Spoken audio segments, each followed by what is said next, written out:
Our body tub and cowl, and windshield frame for that matter, but the body tub is back from Line-X, and we've done a nice job, or they did a nice job with that. What you can see is we've done a color matching, which is kind of neat. It's a DuPont color match that Line-X uses in conjunction with DuPont, and it's a finishing coat of color. And what we did is we pulled the color code right off of the VIN tag of this vehicle in order to match the color on the outside, and it's a pretty darn good color match.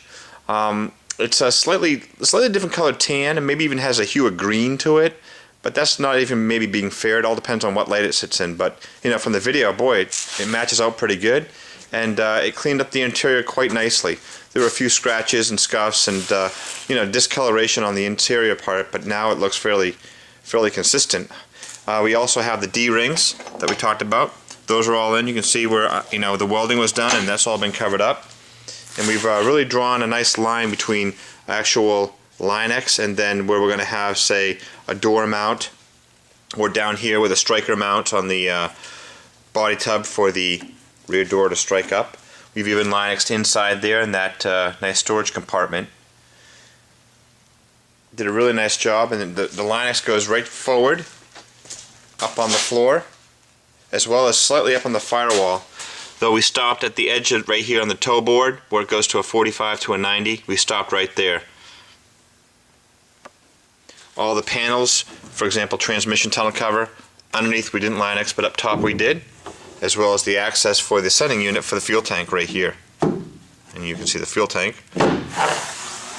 Also, the fuel inspection cover and the vapor, you know, over here for the fuel filler neck. Maybe a little dark on the other side. Move around here, you can see that the firewall was also Line-X'd, and that is also sharp.